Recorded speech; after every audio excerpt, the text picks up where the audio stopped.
actually set up my phone specifically to have an editing profile. So on Android, and I believe you can do it in a certain manner on iPhones, but on Android, you can set different user profiles and you can restrict certain apps from interfering or interrupting, messaging apps, and so on. And you can set different power saving parameters for different profiles. So this, for example, is my editing profile, very minimal. I basically have Snapseed and Lightroom on this profile. And I've also got this profile set up so that the screen doesn't time out after a few minutes and that the brightness isn't adaptive. So it's set to very nearly full brightness all the time. And there's no kind of power saving mode on here at all.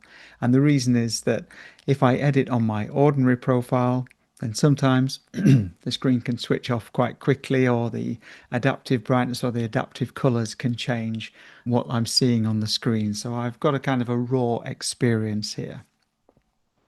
Just a couple of other things to mention before we even get going.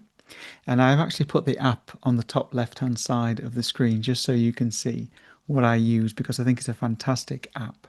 Phones are getting bigger and bigger, and the new XL phones, although this isn't an XL phone I have here, are quite sizable pieces of kit. So there are little apps that you can download to help you to access your phone's screen and functionality with just one hand or just one finger. So on the bottom right hand side, I have a little floating toolbar or a little floating toolpad, and this is called Touchpad. And what it allows me to do is just with one thumb or one finger use a cursor on the screen to quickly access everything without really stretching across it with my thumb. And especially if you've got limited mobility or limited finger movement, it can be really useful to have that as well. That's a free piece of software. All I tend to use it for is just highlighting the kind of things that we're going to be looking at. But it's got a lot of uses, and you can customize those buttons around the edge as well to really make it worthwhile for or whatever you'd like to use it for. I find it really useful.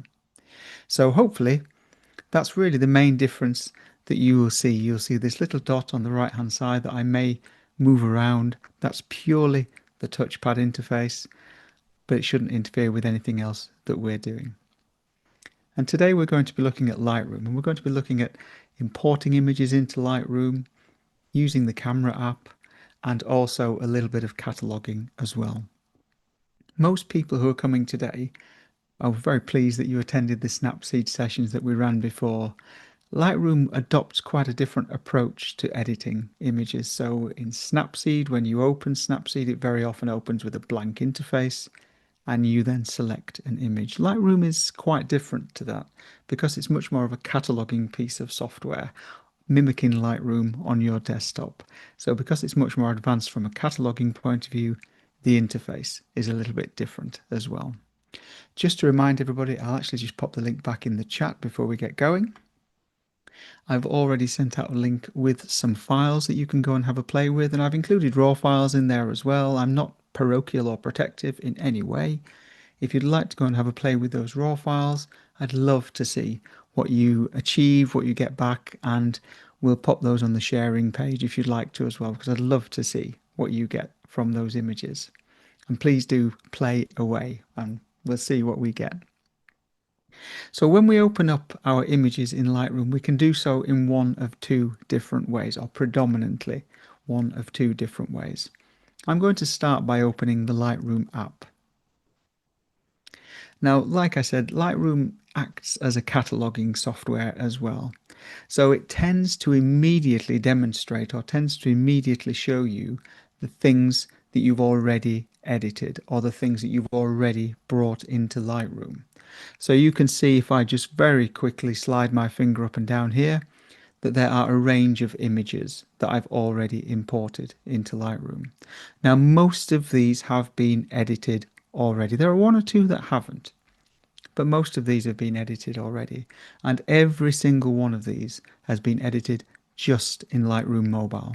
I haven't used the desktop for any of these edits whatsoever. We're going to have a quick look at this interface to start with, and then we're going to look at using albums to organize our photos, and then we're going to look at cataloging, we're going to look at grading, using stars and so on. Then we'll probably have a bit of a break because I'd like to set up a mini studio that I've got here, and then we'll look at using the camera app in Lightroom Mobile to get some really high quality images as well. Any questions, like I say, please do pop them in the Q&A, and I would love people to have a play with those images even as we're going along. Now you can tell what kind of photographer I am, I think, from these images.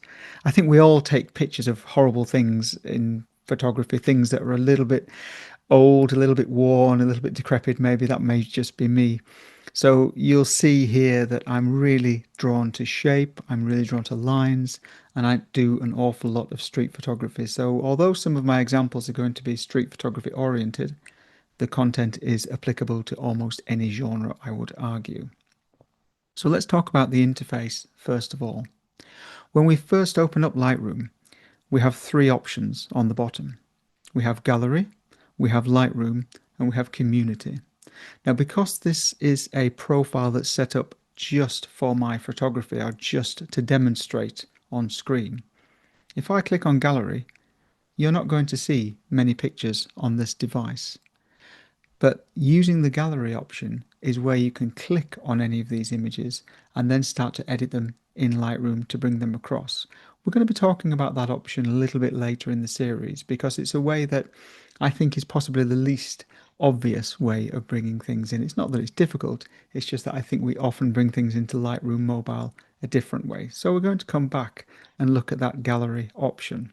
There are so many different ways to achieve similar things in Lightroom.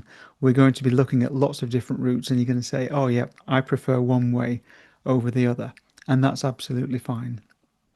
So I'm going to go back to Lightroom again, and as I've already said, this demonstrates all of the images that I've edited on Lightroom, and on the top left hand side it says all photos, and we'll be looking at that in a second. On the top right hand side we have a series of buttons, or a series of options. The first one that's represented by a star, if I just press on that properly, is talking about some samples, some guides about the premium features that you may or may not have. Now it's worth noting at this point that if you've got Lightroom Mobile as part of your Adobe subscription, then you'll have all of these premium features. If you're using the free version, then there are some key features that we're not going to be talking about today, but we will be talking about later in this series that won't be enabled for you.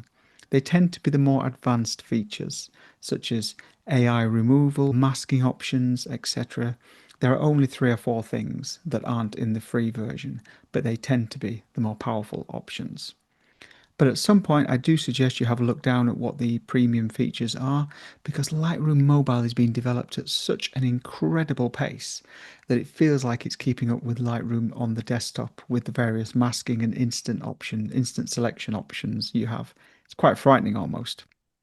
And I will just say now that my mobile phone does get quite hot when I'm playing with Lightroom for a while, which is why I've often got it plugged in and using this particular profile so that it doesn't switch on any battery saving options as well. To the right hand side of that star we have the usual ubiquitous search option. Now Lightroom searching is starting to use some AI synergy features, which means it's starting to look at metadata, collating that with the image data and also faces and so on. So it's getting really powerful to actually getting to the point rather where it, as Lightroom on the desktop, you could type in white horse or brown car and it would quickly identify those images in your library or things that look very similar in your library.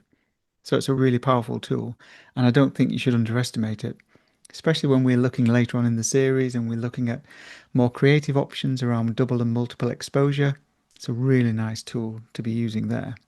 So I've just come back from a walk in Chicago, a conversation meetup in Chicago. So I'll just type in Chicago, hit the search option, and it brings back all of those images that were metadata location in Chicago. So these were either taken with my phone or more than likely my camera.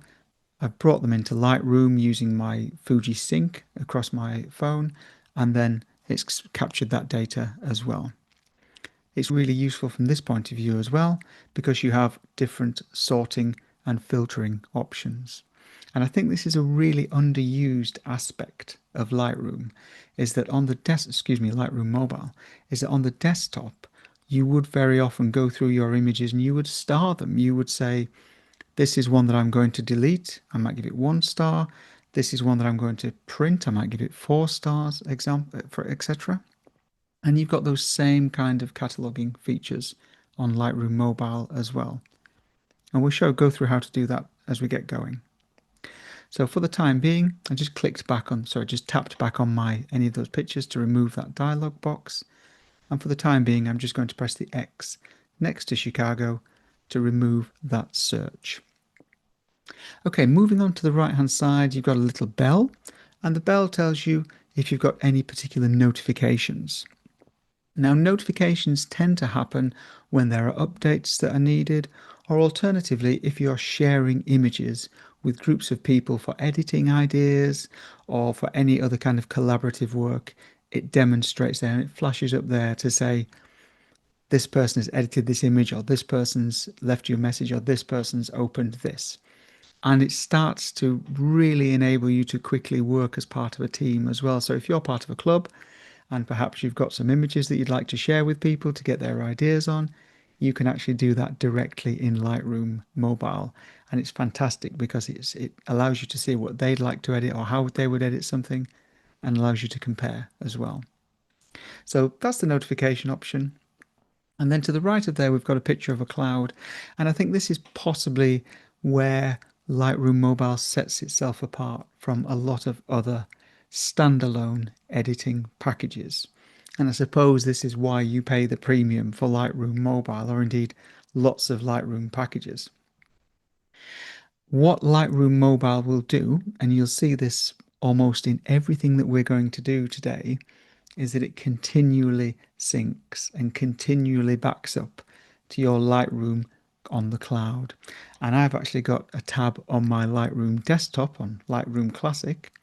It says Google Mobile Phone or Google Pixel, and everything that you can see on the screen here, all of my images, including their edits, are synced up to my computer, which means that I can actually edit on either device and it reflects it across the other device.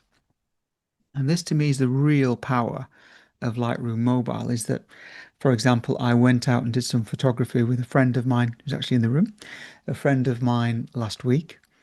But when I got home, I quickly put those images onto Lightroom Mobile on my phone and did 90% of my editing across those images, and really only needed to take them into Lightroom Classic to see them on a slightly bigger screen to make sure there were no big issues with them. But I do by far and away most of my editing on Lightroom Mobile and export directly from Lightroom Mobile. I'd be really interested if people wouldn't mind sharing in the chat how many people use their mobile phone, not just for a great deal of their photography, but also for a great deal of their editing, because I found it's an increasingly important part of my workflow. It really is.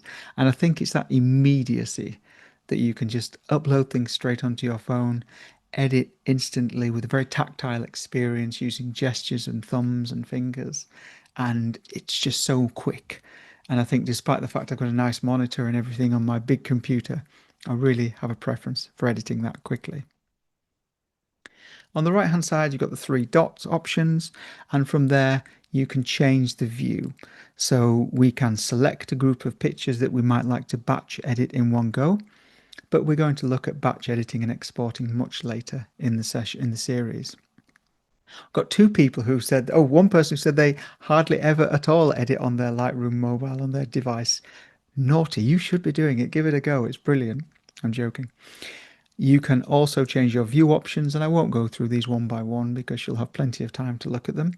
But you can set your pictures into grids, so it organizes it by month, by location, by date with regards to chronological order, etc., etc. And so there's a lot of different ways in which you could organize things. Now, because I haven't got thousands of images on here, and I know some people do, because I haven't got thousands of images on here, I just list things chronologically from most recent to oldest or eldest. But the slight issue is it actually lists the most recent edit not necessarily the most recent image. So I think it's really useful to have a look at some of those view options to decide how you would like your images listed. With just a few hundred, I think it's relatively easy to manage. At the bottom, oh sorry, no, just below those we've got the same sorting options and so on that we've just looked at previously. And then you've got, sorry, the filter and the sorting options that we've looked at previously. And I'll talk about how to assign some of those star values as to whether you'd like to give things 1, 2, 3, 4, or 5 stars, etc. Further down here, we've got a couple of buttons which are really quite powerful. One is an import photo option. That's the one on the left hand side. And the other is actually to access Adobe Lightroom's camera system or camera software. And depending on what kind of app you currently use to take your photographs on your phone, this could be a real game changer, because in lots of circumstances it allows you to take DNG files, which are digital raw files or digital negatives. So it allows you to capture images in the highest possible detail. It also allows you to have a great deal of control over shutter speed, white balance, focusing options, etc. So this is a huge part of Lightroom Mobile. And what we're going to do is, after the break, we'll probably have just a 5 or 10 minute break. In that period, I'm going to set up my camera on a tripod and just go through those features as well, because it's super, super powerful. On the bottom, the only thing that we haven't looked at now is this community option. And I'd like to say this is a relatively new thing. They've recently changed the name.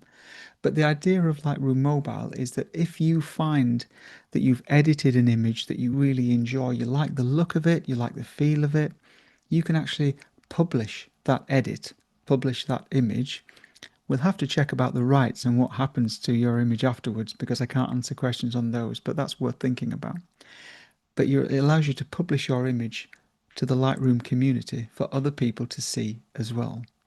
Now, that's really useful, but what I find as a learning tool is that actually, I'm just going to hit the community option, is what it really allows you to do as well is get fantastic ideas as to how other people are editing images, and perhaps what you could do to edit yours as well.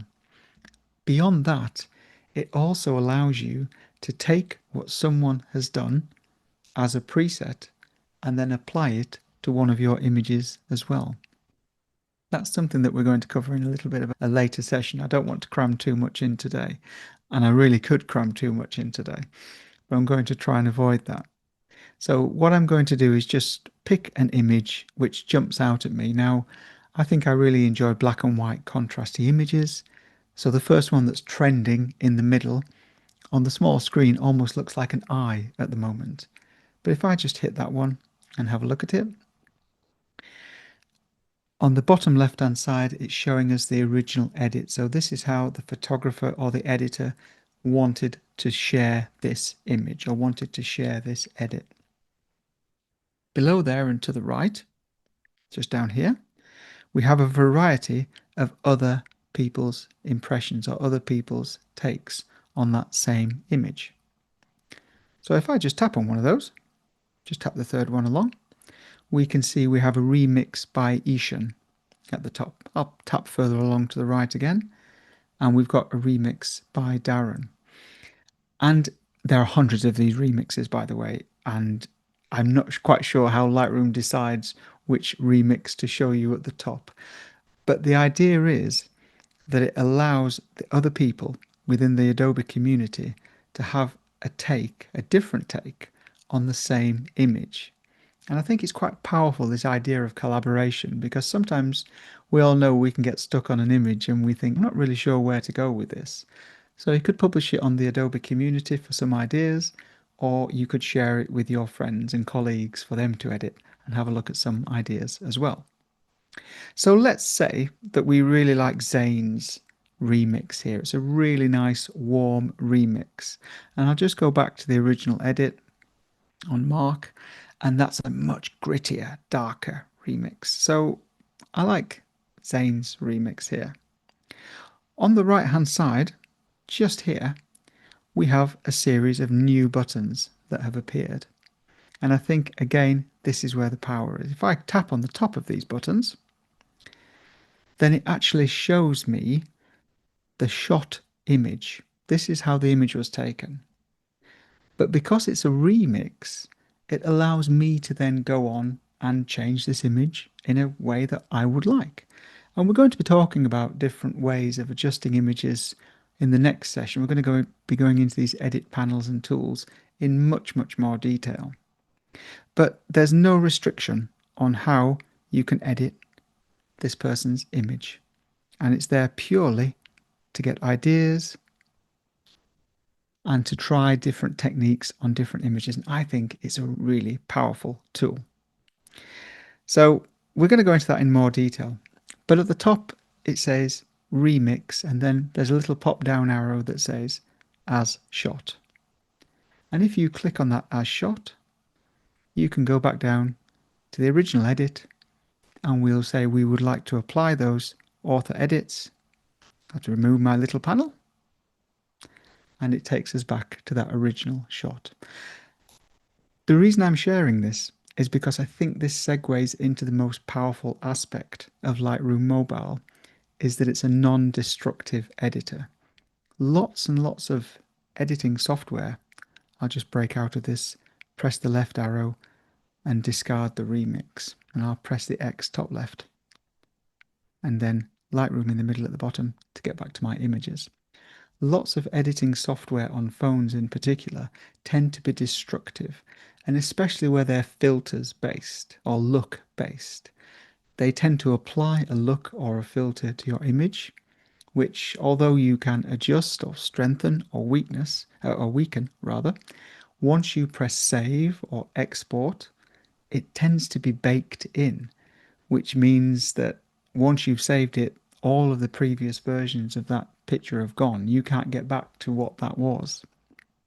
Whereas Lightroom Mobile treats images in exactly the same way that Lightroom Classic does on the desktop, in that the edits are actually a series of instructions.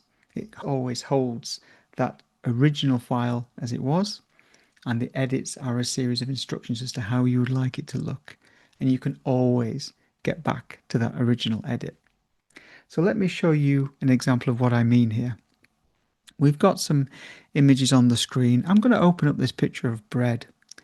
Now, obviously, this isn't the most attractive picture, and I get that. I understand that. But there's actually quite a lot of editing gone on to this image. At the bottom, on those edit options, you'll see that there's a little dot beneath crop, a little dot beneath edit, and a little dot beneath masking, which means I've used all three of those tools in this image. Okay, I'm not going to go into it as to how I've made it right now, but what I wanted to show you was that if I just press my thumb and hold on this image, then you see a before option. Isn't that a tasty piece of bread, by the way? I'm not sure what was eating it with the mold on the side, but as photographers, you just can't walk past something like that, can you? You have to photograph it. So this was the image that came out of my camera. And I actually photographed this with my Ricoh camera, so it's my proper camera, if you like. I do most of my photography with my phone, but this is with my proper camera, and it's a raw file, so it's got lots and lots of detail that we can extract. And when I release, we can see the edited image as well. Let me just talk to you a little bit about the interface here. On the top left hand side, we've got the back button, the back arrow. If I press that, we're just going to go straight back to those straight back to that catalogue again. Let's get back to my bread. It's probably a baguette or a panini. I should probably call it panini. Immediately to the left arrow, we have a little I option, a little information button. And this allows us to help catalogue or categorize or sort our images a little bit, because it starts to tell us, if I just tap it, quite a bit about our image. So as soon as I tap it, at the bottom we have some rating options. You've got a flag with a tick and a flag with an X. So that means that you essentially want to say to Lightroom Mobile, I'd like to keep this image, or I'd like to get rid of that image, in the same way that you would do on Lightroom Classic on the desktop. But you can also rate it using stars. So I can say, this is a 3-star image for me. The contrast isn't that great, so the difference between very white stars and grey stars is a little bit tricky to see on the screen. It'd been much easier if they'd used a colour. But I've just selected 3 stars there. So what that helps me to do is if I go through and I star my images and I say this is a 3-star, this is a 4-star, this is a 5-star, for example, I might click on this picture of 3 people waiting in line.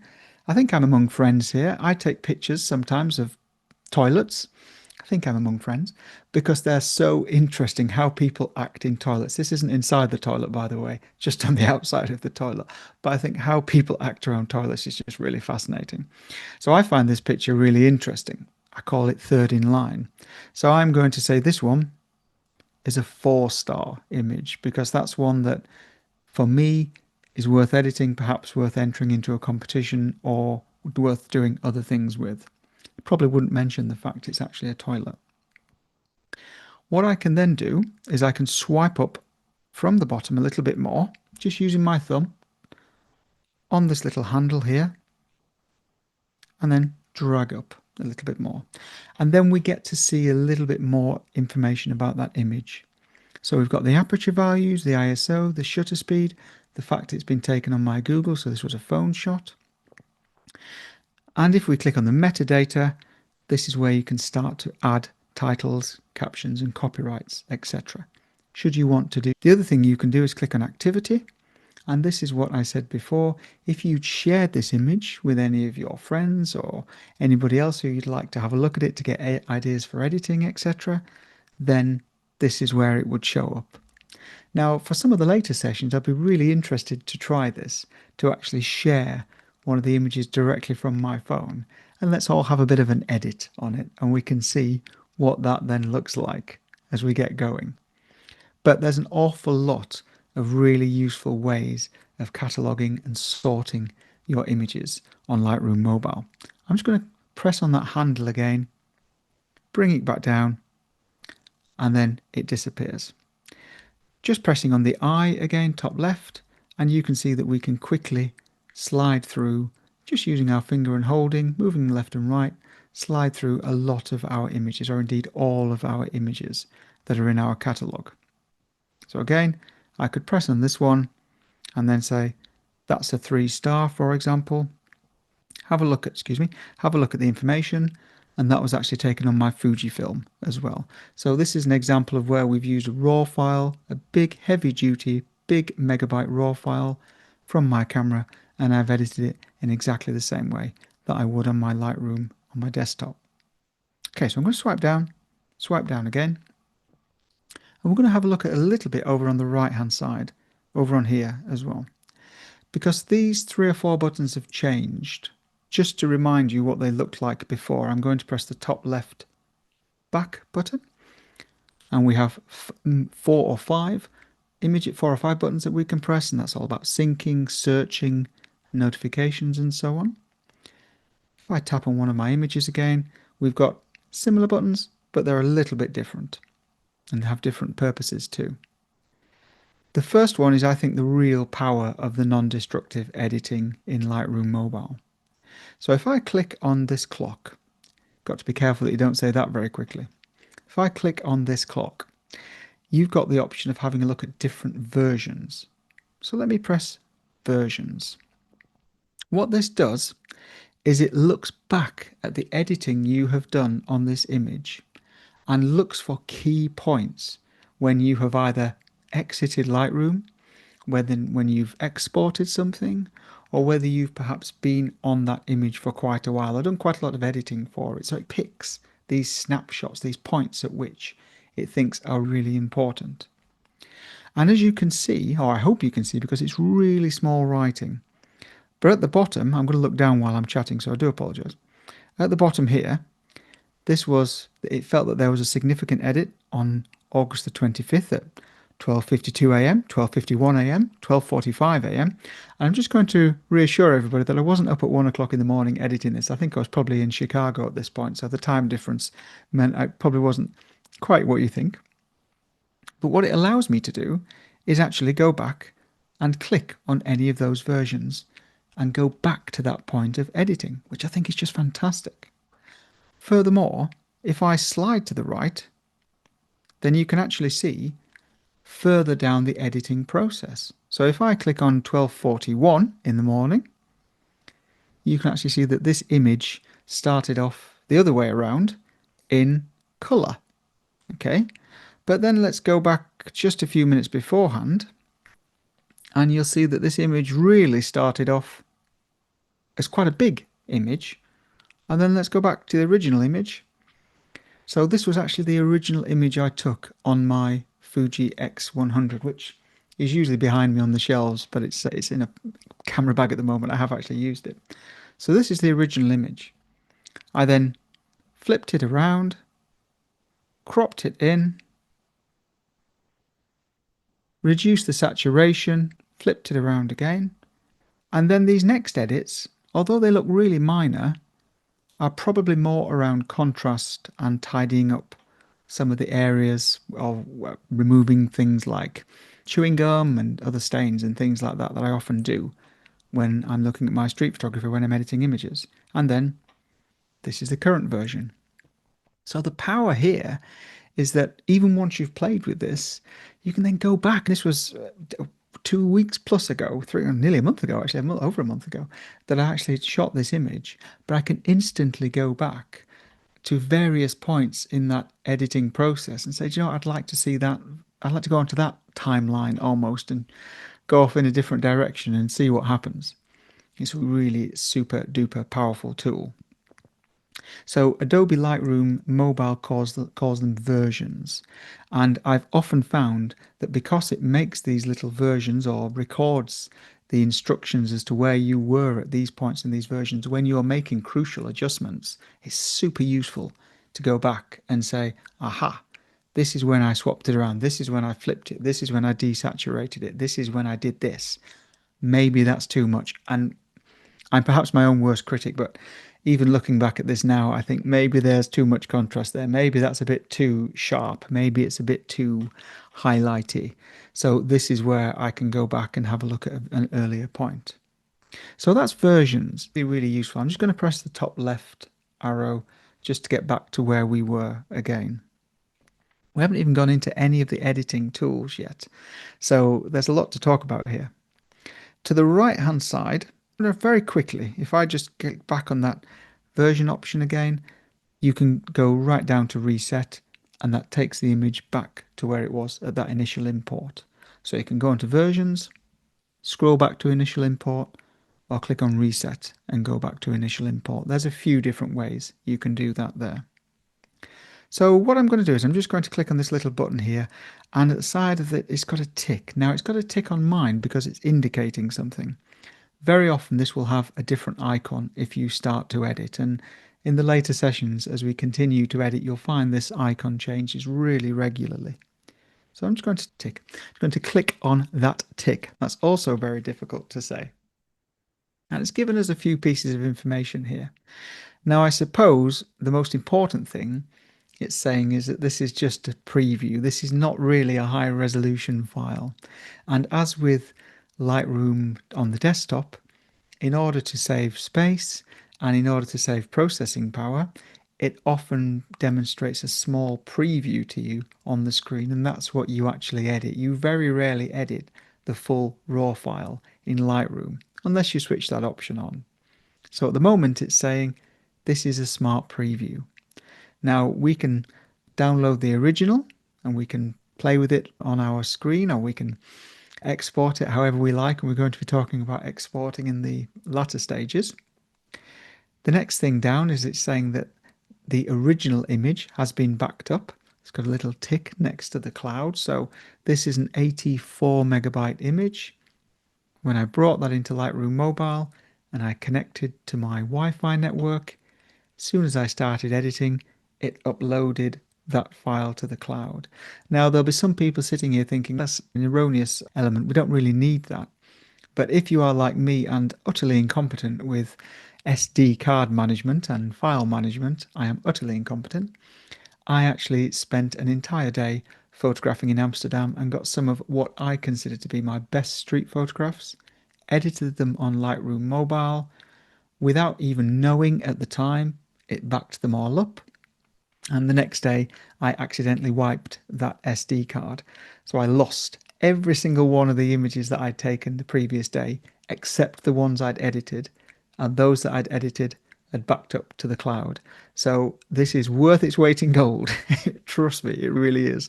So please make sure that you have your sync working, in the sense of it regularly updates things and it regularly uploads things, because it means it's really hard to be utterly incompetent like myself and delete your best pictures, or lose your best pictures, as it were.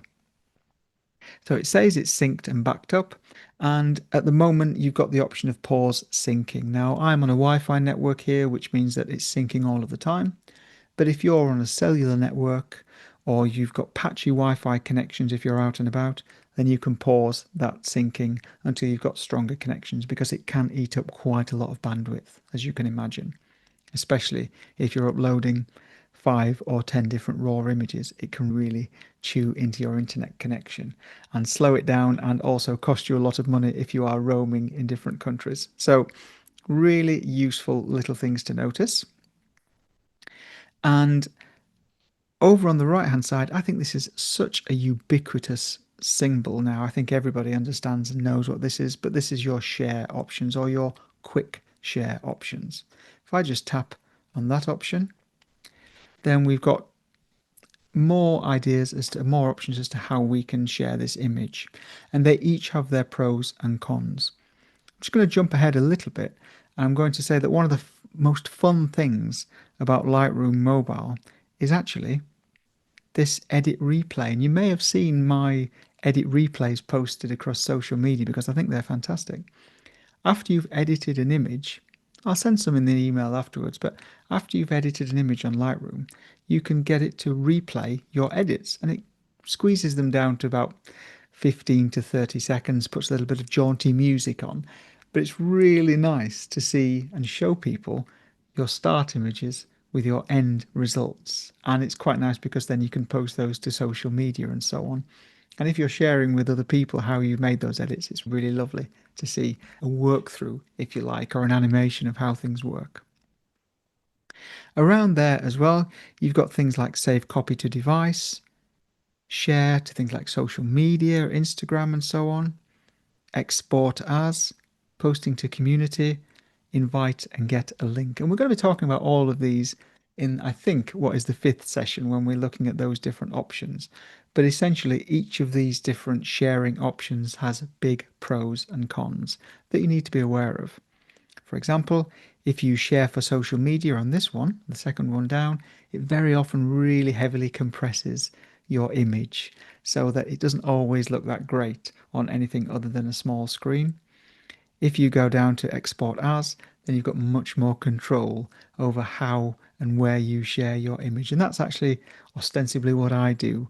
I export as and make sure that it's the right file format and the right size, so that it doesn't crush my image and destroy the quality. So we're going to be getting into those a little bit later. And the invite and get link is as you would expect, and we're going to be looking at that as well in that session. It's getting other people's thoughts or getting other people's edits on your image as well. So I'm just going to tap back on the screen and we'll get back to where we were. And the top 3 right hand side, top 3 buttons, top 3 dots on the top right hand side. Again, you've got a few different things that you can look at. We can save a copy to the device, so save an edit of this to the device, which is very similar to one of the share options that we've looked at. We can organize our image. Let's have a look at organize. It allows us to add our image to different folders or albums, and I'll show you in a second how to make some albums and how to add some of your images to it. You can also delete your images. I've never needed to delete an image on Lightroom Mobile because I tend to take images across there that I think are my stronger images anyway. So they're the ones that I want to edit and keep. So I tend never to delete on Lightroom Mobile. I'll just press those top 3 buttons again. It used to be called a burger menu, but I'm not sure it is anymore.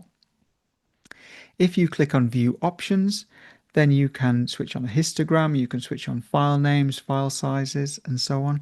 One of the things that I think I'm quite conscious of, and Ian's mentioned it just in the chat, that editing on a mobile is a little bit small, is that the more you add to this screen, so let me just put the histogram on and the file info as well. If I just put both of those on, it tends to eat into a little bit of screen real estate, especially when you're zooming, pinching to zoom in and out. But the histogram can be quite useful to see if and where you are blocking out the blacks or blowing out the whites. And I can see from this image there's not many midtones in this image. It's a really super contrasty image. But I tend to edit my images in Lightroom Mobile without any other information on the screen. I tend to almost go by gut feeling and then look at things like that afterwards. So back up to those three dots again.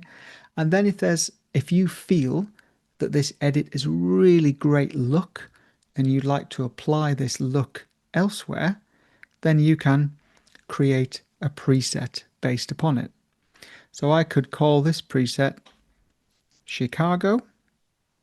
I probably wouldn't call it Chicago because there'd be other things I would call Chicago. And then if I scroll down here, excuse me, I'll press the little bottom triangle just to remove the keyboard. You can see the things that it is going to edit, or see the presets it's going to take or save from this image that we can then apply elsewhere. And we're going to be talking about presets a little bit later in the series. But let me just look at light, for example. It says that at the moment we've made 8 changes under the light panel, and we're going to apply all 8 of those changes. But you can be really specific around presets, and this is why it deserves more time spending on it. You can be really specific around presets, and let me tap on the little arrow next to the 8, the little chevron, and you can actually decide which of those particular edits in the light menu you'd like to copy across. So presets can get really advanced and they can get really complex. My own usage of presets is quite minimal because, as I said, I tend to bring in the images that I feel are worth editing in Lightroom Mobile, and I love the process of editing. I really enjoy going through that iterative, what works, what doesn't work, what shall I keep, what shall I change. I really enjoy that aspect of it. So using a preset is a great idea to get you started, but I think for me, it would perhaps restrict me a little bit, whereas I really like to jump in and play around. So rather than pressing the tick, I'm just going to hit the X and come out of there. Other things on that 3-dot menu are things like copying the settings. So if you wanted to copy what you've done to this image and put it across to another one without necessarily creating a preset, you can do. And you can start a slideshow and other things. So I've never used the slideshow option, but I know it's a useful thing if you're going to HDMI this to a TV and you'd like to share your images on there as well. Okay, so going to press back and get back to this main series again.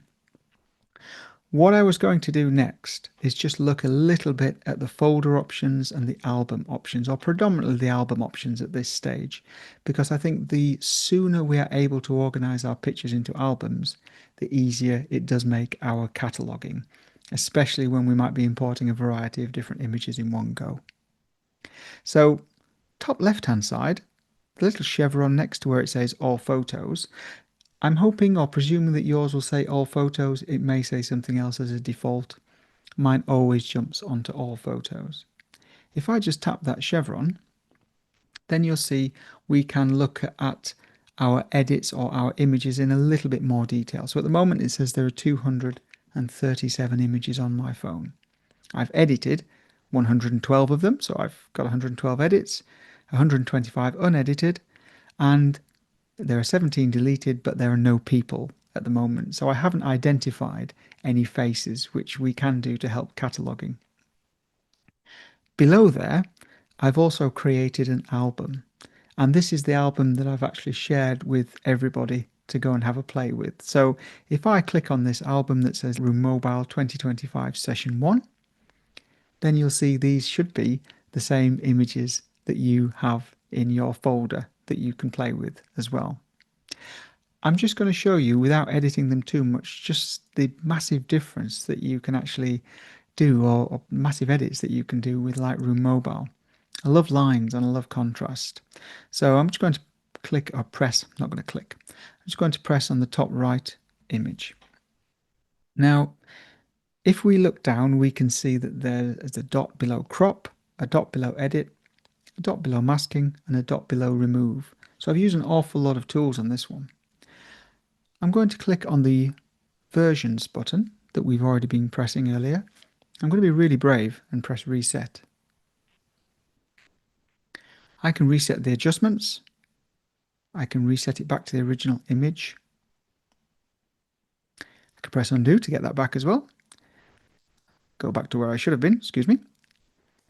I can just reset the adjustments, reset everything, reset it all to import, or reset it back to open. So this is where we are at the moment. We're at an open screen. So what I'm going to do is tap to import. And so this is what the actual image looked like when it came into my camera. And this is the image that you've got in your folder as well. So with Lightroom, I'm going to click back on that version option and I'm going to press the left arrow, which is undo. With Lightroom Mobile, I ended up with this. So I did some cloning, some AI cloning. I did some straightening, some cropping. I adjusted the shadows. I adjusted the lightness, the highlights, the contrast, the saturation. I adjusted huge amounts on this. And when I exported this, it didn't look any different to any edits that I would have made on my Lightroom desktop device. So just something to keep in mind for the later sessions as we get going. I'm going to press the top left back button and we're going to go back to this folder. So let's say that you've created this folder and you'd like to share it with somebody for some edits. Then it's the same buttons here as we have looked at before. You've got the share option or invite to edit option. Lots of different ways of achieving a similar or very same thing on Lightroom. What I'm going to do is just click on the chevron next to the name of the album. And I'm going to go back up to all photos again. So we're showing all photos. I'm going to click back on that chevron again and I'm going to create a new album. Now, if this is the first time you're using Lightroom Mobile, I think it's great to put your images in albums, especially if you do have quite a lot of them. So on the bottom, I'm just going to click on Create New. I'm going to create a new album. And I'm going to call this album Lightroom. Imaginative title. When you create that album, it says Lightroom and there's a 0 beneath it to say it has no photographs in there currently. I'll just tap on Lightroom and it then tells you this album is empty. You can add them from your device, from Lightroom, or using another option. And this is where this button comes in really handy. So if I tap on the Add Photos From, then I can go to my gallery or my photo roll on my phone, or I can look at the Lightroom catalog, all of the images that we've just looked at, or alternatively I can look at files.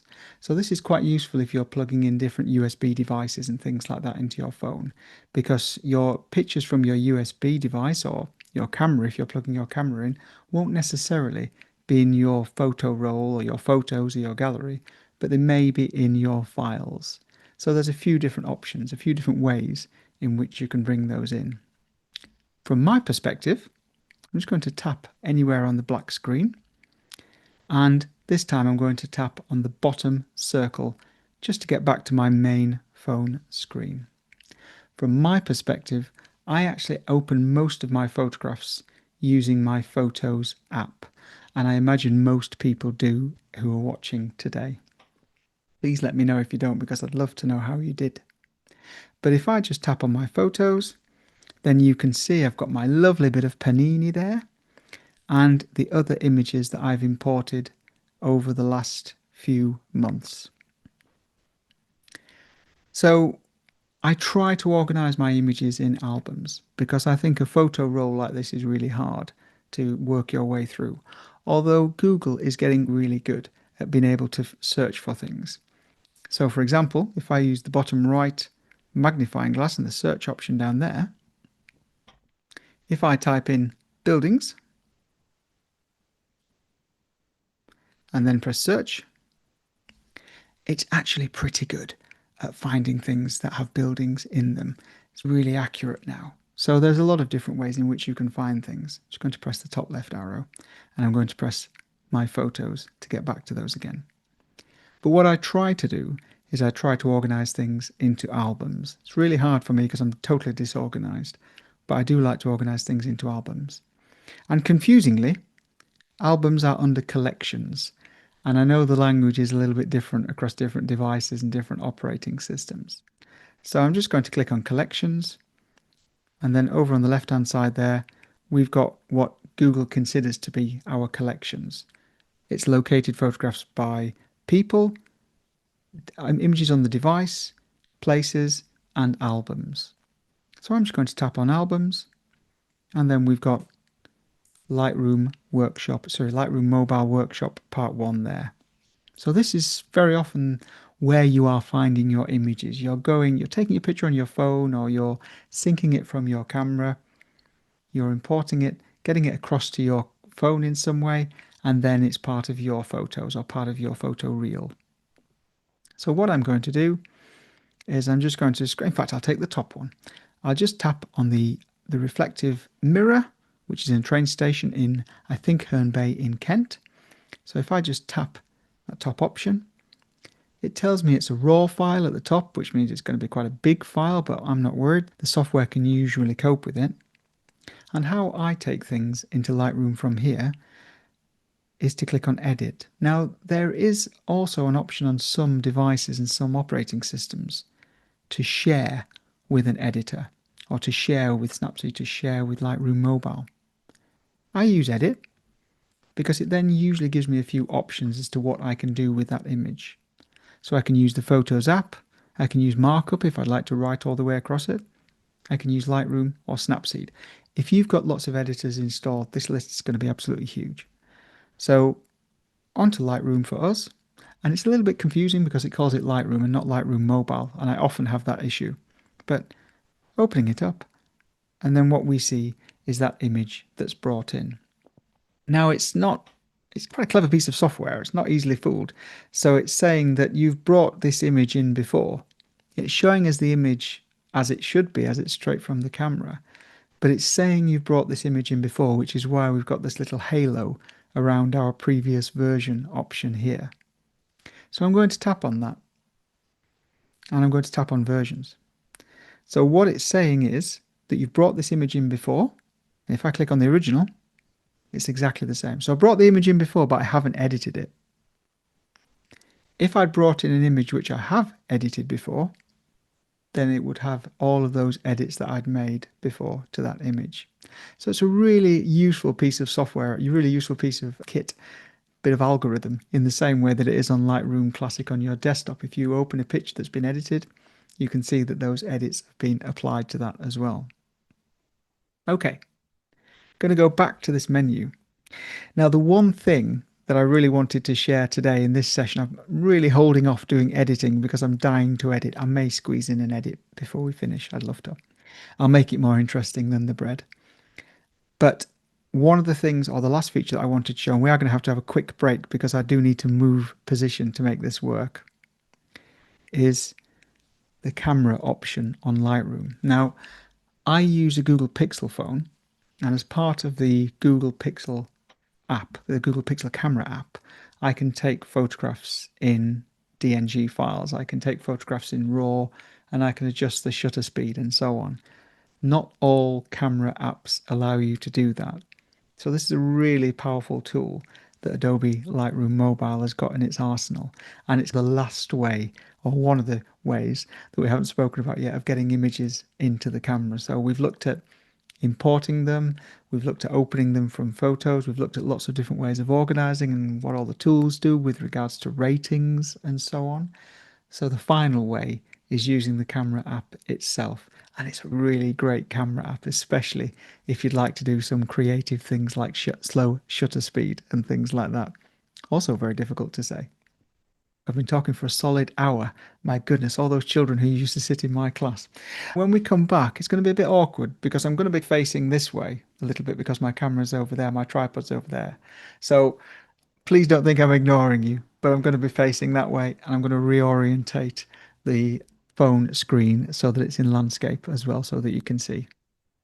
Thank you so much. Don't go away, just go and make yourself a cup of tea, and I will see you all in about 10 minutes. So I'm just going to tap very quickly on the camera option, and then here is what we see, or here is what I see. Now, this is a wonderful old camera which a friend of mine gave me, and I hope that he's in the room, so I'm using it as a prop, so thank you very much. And it's a really harshly lit scene. It's got a lot of light coming from the back, and I've done that just to demonstrate a little bit of the exposure compensation options we have on Lightroom Mobile, and also a few ideas around metering as well, because you've got an awful lot of control with this camera app, excuse me. So when we first turn this on, it's very often in auto mode, and it indicates auto on the top left hand side with a little chevron down, just saying that this is auto, and that's where you switch between auto and what Adobe define as professional mode. And I'd find myself somewhere in between those. I'm definitely not a professional, but I'm definitely a little bit further than auto. I'd probably be intermediate, but they don't have an option for intermediate. As soon as you press professional, a whole host of controls change, but some things stay the same. So I'm going to go through the things that stay the same to start with, and then we'll head on over to the professional mode. Now, the first thing to look at is that you've got this bright blue shutter button, which is exactly the same kind of button that you would find on any different camera app. So if I just press that button, then it's going to take a quick picture, and it meters it at 20% gray, and I think it uses evaluative metering, so it tries to get the best it can, but this is a really difficult scene, so we're going to hopefully get some different effects as we get going. Now, further down to the right hand side, or indeed below, if I was holding it up it would be the right hand side, but below the shutter option we have an exposure lock button, and that's really handy if you are taking a photograph or if you're composing a photograph and you'd like to lock that exposure. Perhaps you've got a harsh shadow in the scene and someone's going to walk across that shadow or walk into that shadow. You might want to lock the exposure on there and then recompose the camera, and it would still retain those harsh shadows. So that exposure lock option is a really powerful tool as well. It's an in-between tool between the full manual options of setting everything yourself and still letting the software do most of the work. So exposure lock can be really useful. Below exposure lock, you have some different filter options. And these kind of filters are becoming really ubiquitous now. They're absolutely everywhere. So if I just use my finger and tap on the top one, we've got none. I just remove the little pad from the screen. We've got none, and then below there we've got high contrast, flat, warm shadows, high contrast black and white, and flat black and white. I think the things to remember when you're photographing with Adobe Lightroom Mobile is that automatically, or whenever you open this software up, it defaults to RAW. So it defaults to a DNG file. And that's what you can see over on this right hand side. And remember that DNG stands for digital negative. So it retains all of this information. Even if you set it to black and white or high contrast shadows or sepia, whatever you set it to, it only gives those as instructions on top of the raw file. So if you set it to sepia and photograph it and then decide you want to change that later, you can do. You can go back through the editing options, and it's not too difficult to do that, to revert it back to an original shot. While we're over on that right hand side, I'll just close the filter options. While we're over on that right hand side, in the corner we have an X, which takes us back to the previous screen, as you would expect.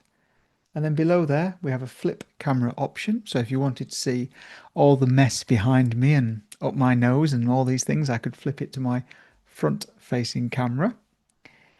And above there we have the flash options. Now we know, if you've taken lots of photographs with your mobile phone, that the flash isn't always fantastic, but it can be better than nothing. So at the moment, our flash is set to off. We can set it to auto, in which case it will fire the flash when it feels it's necessary, or we can override and we can say, yes, we'd like this to be firing all of the time. And you can get some really nice effects doing that as well. So I'll close my panel, tap on that flash button again. It's really basic at the moment, but a few things we can do while it's in this basic setting is that because this is all gestures based, I can tap on the screen. I'm going to tap on the lens on this camera.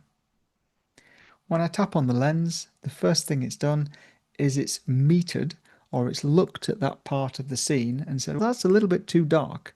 So it's adjusted the metering, adjusted how much light of the aperture, shutter speed, all the things it's doing in the background.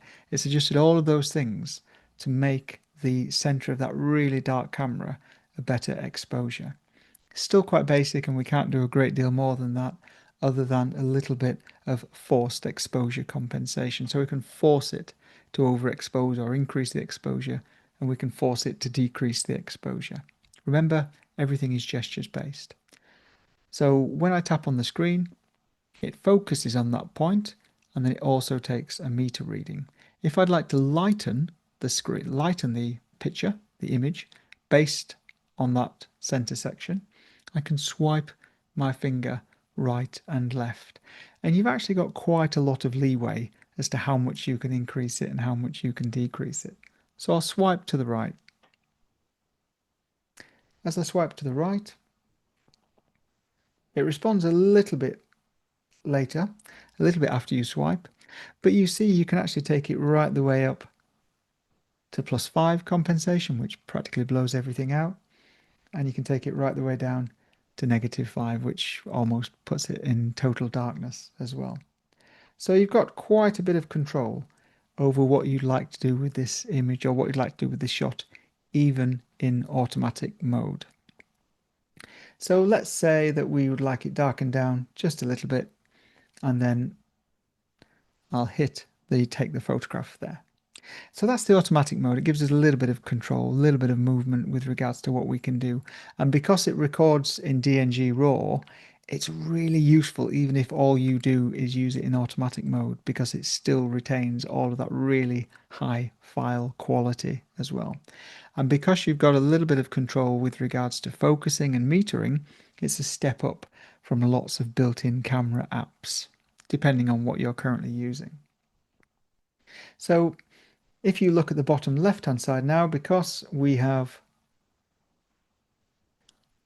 reduced the exposure, it says -2.3, so we've reduced the exposure by 2.3 stops, which means if I now tap on that exposure lock, wherever we now move the camera to, it's not going to change that exposure. So it can be a really useful tool, as I say. And you just tap on there to take it back to what it was before. And for the purposes of this, I will swipe back to 0 and leave it to get it back to what it was before. Now this time I'm going to click on the auto button at the top with a little chevron at the side, and we're going to go into professional mode. I feel like we almost need a bit of a drum roll to go into professional mode, but it's not too exciting when you get into it. And the main thing is a little bit of interface difference. There's a couple of things I'll show you here that are also on the automatic mode, but the main thing is the interface difference. So all of a sudden, you have some additional options. You've got SS, which is shutter speed, ISO, which is your sensitivity, white balance, your metering options, and excuse me, your focusing options, and then you've got a reset option as well. Now, the reason I find this really useful is I'll move that screen away. The reason I find this really useful, especially the focusing option, is that it's really hard to get good quality manual control over mobile phone cameras. And I know lots of people like to use their phone creatively to take texture shots or get bokeh shots or all kinds of interesting things, and it can be so hard to manually do that. Here, if I swipe up on this left-hand panel, up to the macro, up to the little flower at the top, then what it does is actually focus directly in front of the camera, so it makes it a really close focus. And likewise, if I swipe down to the landscape option, you should be able to see the difference as it's moving down, as it focuses on the camera and then goes past the camera. And that would be right back here. So it's actually quite a long focus range, much further than I can reach on this table. And that's probably about 30 centimeters behind the camera. Now we are quite close to that camera, but it just goes to show that you can get some really good depth of field effects using the manual focusing options as well. And this is where you can also intentionally blur some images. So I know we've had a lot of presenters on Conversation. They've made some great images, particularly of flowers, where they've photographed one image in sharp focus and then defocused their image slightly, moved their focus a little bit back or a little bit forward, and then taken that same image again, and then you made some multiple exposures of that and overlaid them on top of each other. So you've got the option of doing that just with this setup as well. And it's the same process. Move out of focus, hit the camera, hit the shutter, and then you can tap back on the camera, excuse me, or you can swipe back down onto the focus mode to get that back to where it was. I'm just going to press reset to get back to where I was before. Okay, so now we're back onto autofocus using the tap, and as you can see, it's focusing and also reevaluating the lighting options as well. So there are lots of different things that you can do even just from that point. The other things that I think are really worth talking about are the creative options around shutter speed. So SS at the top. At the moment it's auto. So if I press on SS, it's saying that, well, I might have to have a quick look at that. It's at, I can't see what shutter speed it's at. Let's have a look. Oh, 1/20th and 1/30th of a second. I had to move my finger on it. If I swipe up and slow the shutter speed down, you'll see what impact that has on the exposure. In this case, 1 second is going to really overexpose this. But actually, if you've got some filters and you're going to put a neutral density filter in front of your phone, and I know lots of people are using their phones for these kinds of images, then you can have some creative control over how long your shutter speed can be. Some versions of Lightroom Mobile allow you to have longer shutter speeds than just 1 second. I've only been able to get 1 second on mine, but some people do have different versions. I'm not sure if the iOS version allows you to have a longer shutter speed. You can see that when you increase the shutter speed to that length, the ISO has changed to 21. So if I increase the shutter speed, and we'll go for 1/370th of a second, I think that was, and maybe we should go a little bit further still, go all the way down. Then you can see that the higher the shutter speed, obviously the faster the ISO needs to be, or the higher the sensitivity needs to be, in which case we introduce grain. So you can artificially introduce grain into some of your images as well. So let me push that to quite a high shutter speed. I find it amazing how fast some mobile phone cameras can fire their shutters because they're all electronic shutters. So it's just almost the sky's the limit as well. So when we increase the shutter speed, we have the ISO zooming up as well. Gina, I've just seen your point about how to get to the camera. I'll show you that when we get back to that as well. So we're controlling the shutter speed and the ISO is being set for us. At the moment, the shutter speed is in yellow to indicate that's what we are affecting. So if I tap on ISO, then what we can start to do now is move the ISO as well. So now the ISO is yellow and the shutter speed are yellow because we can start to influence them both. And this is where you start to look at your exposure triangle as to how sensitive your setting needs to be in comparison to how fast your shutter can be. But it allows so much more control than the usual click here and take a photograph. Let's say that I would like to put my shutter speed back to automatic because I'm playing with my ISO. So I'm just going to double tap on shutter speed and it takes it back to auto. And I think I must have slipped and tapped on the ISO as well. So I'll tap on ISO and this is where I can start to affect ISO. So affect the sensitivity and it will automatically change the shutter speed as well. Now this is on a tripod, it's secured, so there's not going to be much movement evident here. But if you're photographing water or moving people or vehicles or anything like that, you can get some really nice effects here with this kind of approach. Below there, you've got your white balance, but because we're shooting in RAW, the white balance is more of an indication of what your white balance could be, because you've got so many different options and so many ways in which you can reset this or change this when you get back into your main editing package. So at the moment, it's set to automatic white balance. I found my phone is really quite accurate with regards to white balance, and because I shoot a lot of black and white, it tends not to bother me too much anyway. But if you are, again, if you want a more creative effect or you want more control over the tonality of your images, then you can change your white balance here and then start to look at it later in the software. So we've got things like bulb, incandescent bulb, fluorescent. I'm just going to click back on this, set it at this preset because I think I accidentally clicked on black and white. So there we go. We'll go back to that. So we've got incandescent bulb, we've got fluorescent, we've got daylight, we've got cloudy, etc., etc. And although these, when we press the shutter speed, it will take that photograph with that data in, when we go back into Lightroom, you'll be able to change the white balance of this image very quickly. So let's say that we are happy with an incandescent white balance. So we like that blue. I tended to find I do quite a lot of blues in my photography recently. I'm not sure why, but I'm obviously going through a phase. What I'd really, just going to click back on the shutter speed, is a really fast shutter speed, but I'd like the ISO to be automated.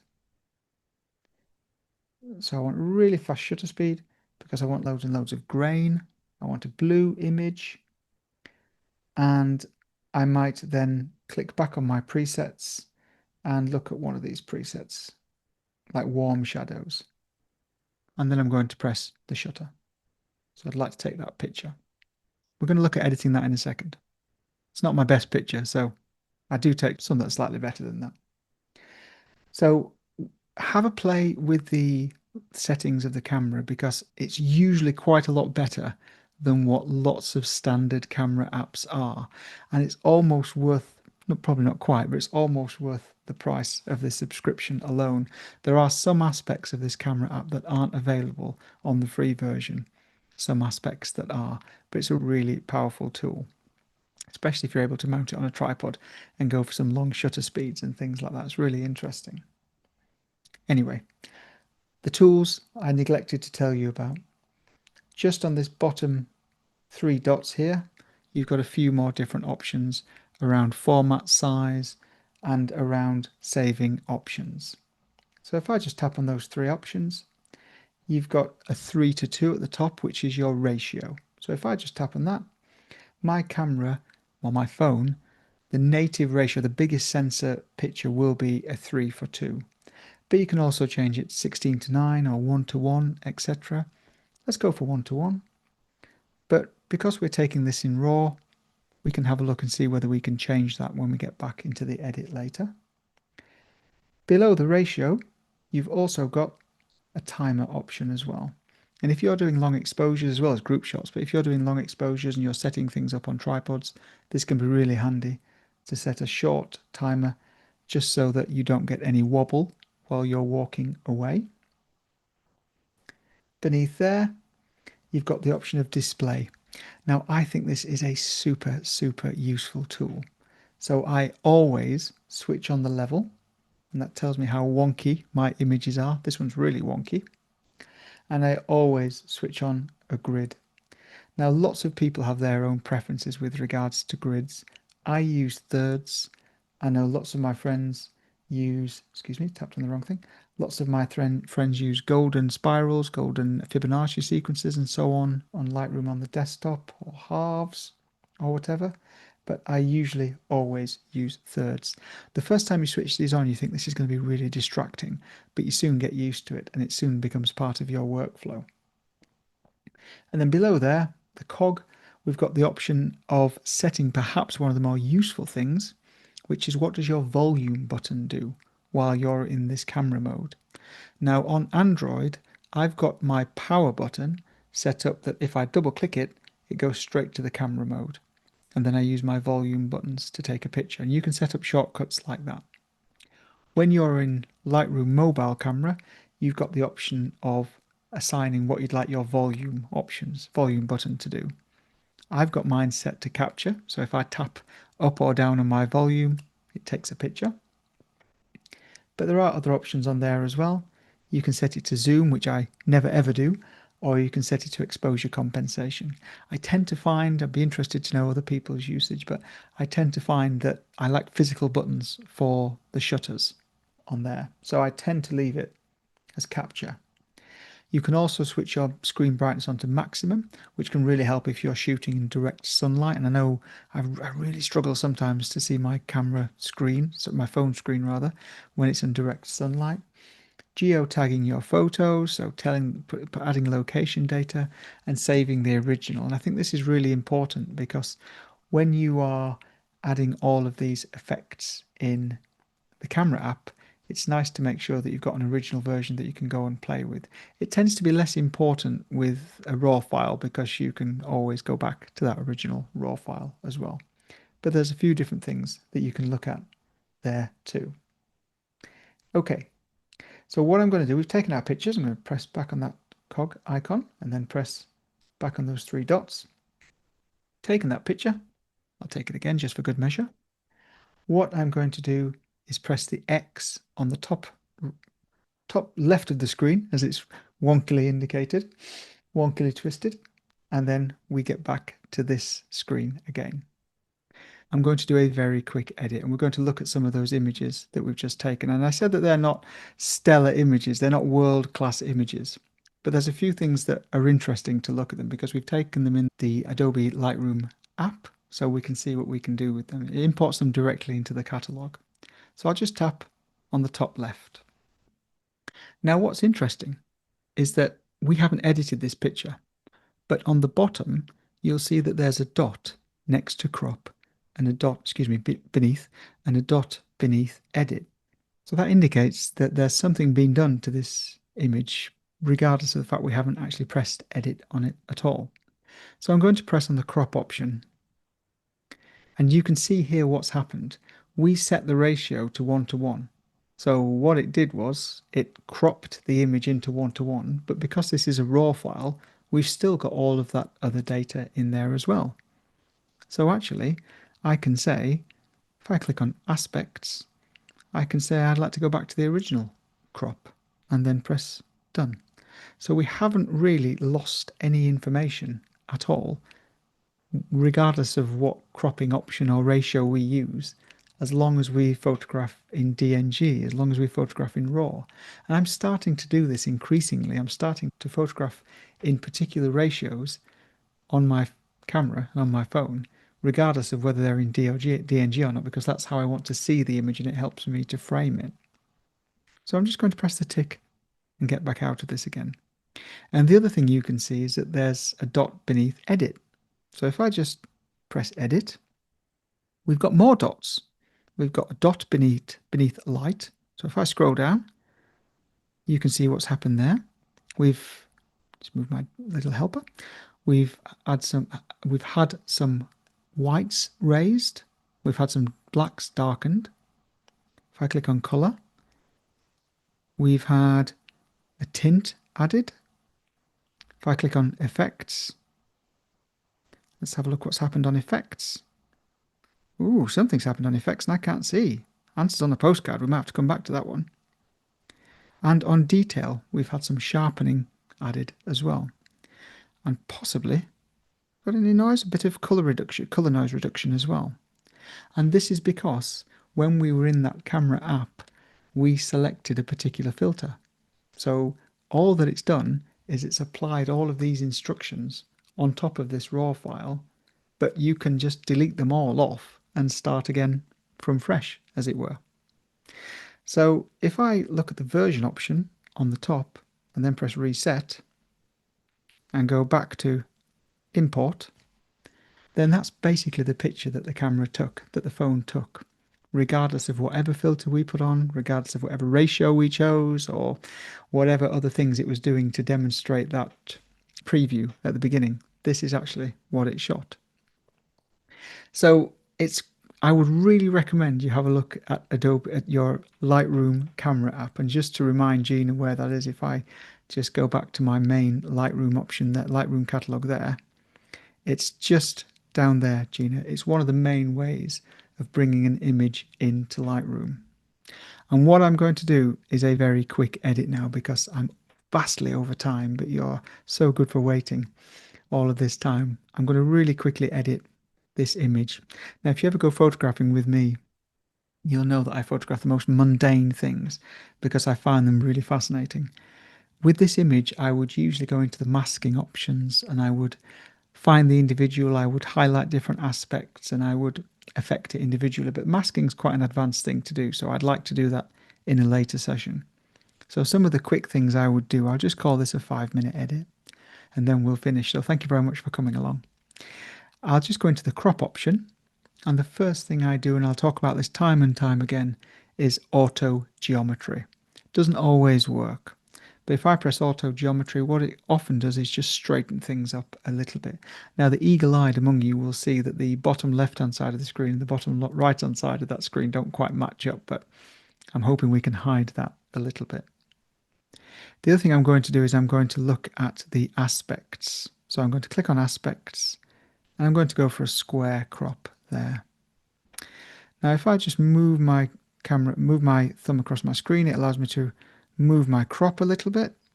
And I don't know if anybody else has done the same, but mine's become a little bit laggy over the last few upgrades. And this is not a slow phone, but it's definitely not as quick as it was.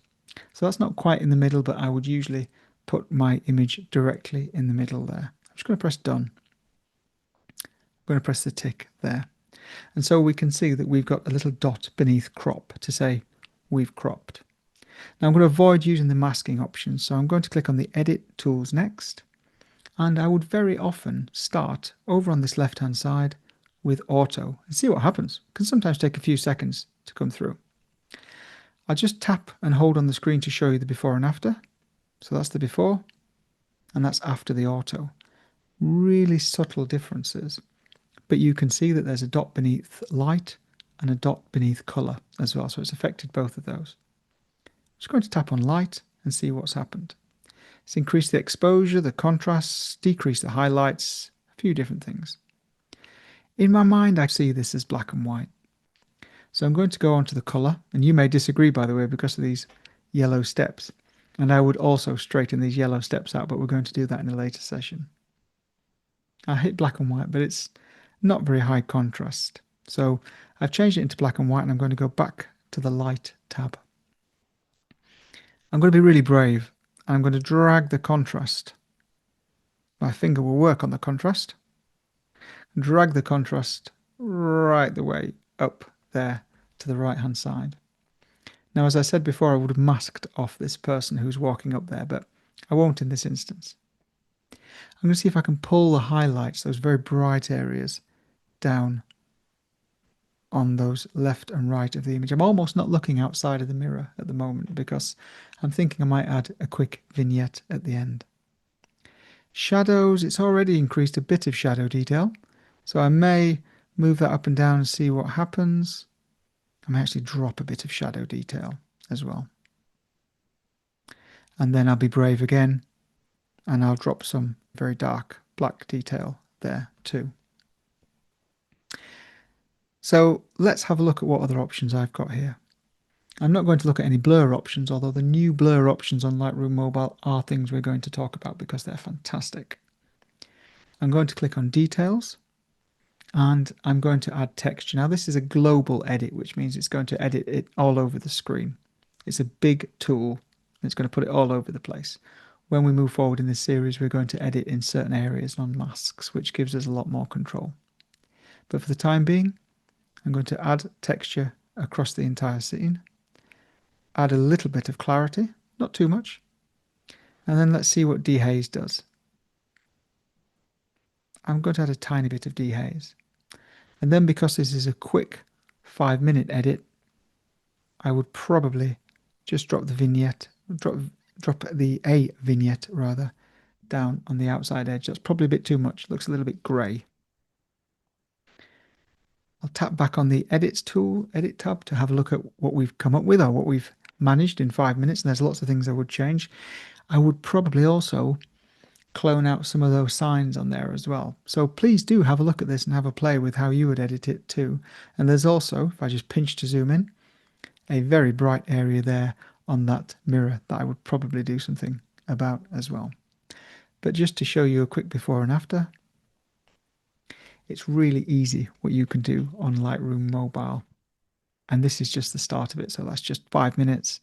I would have probably spent 15 minutes on this and hopefully got a much stronger image, but we'll be playing with that in due course as well.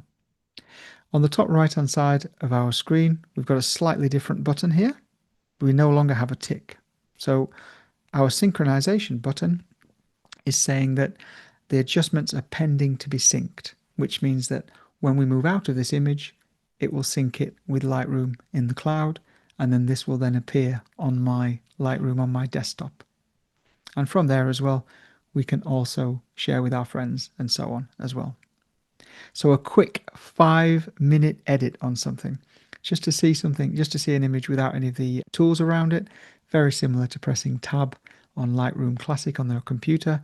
Just tap gently anywhere on the screen and it takes the tools away so you can see it in almost dark light box mode. I'm going to press on the back button, and then in a few seconds we can see the cloud whirring away in the top right hand side. That's now syncing that image, which means it's going to upload the original DNG file, and then it's going to upload all of those instructions as to what I've done to that image. It's already done it, there we go. And then I can now open that on my desktop and continue to edit if I need to. And I would do far more, but I think the way you can collaborate with that is just fantastic. Okay, I designed that to be an hour. We are nearly at 2 hours. Thank you so much for coming along. I really appreciate it. We have loads and loads more to do. The next time we come together, we're going to be looking at much more of those global edits. And we're going to be looking at all of those tools, or most of those tools, on the toolbars, on the panels. And then when we're confident with those, we're going to then go on and look at some masking options and some of the other AI tools. I'll just preface that by saying that I don't enter any of these into competitions that restrict the use of AI tools, so it's not something that concerns me. But if it's something that concerns you, you might want to have a look at which tools use AI-based algorithms. There are quite a lot in Lightroom as well, so we have to be conscious of that. But thank you so much for coming along. I will delete that picture of that camera now because that's the worst picture I've taken all week. But please do go have a play with the images I've put on as well. I would love to see what you get, and I will see you in a fortnight. Thank you very much, everybody.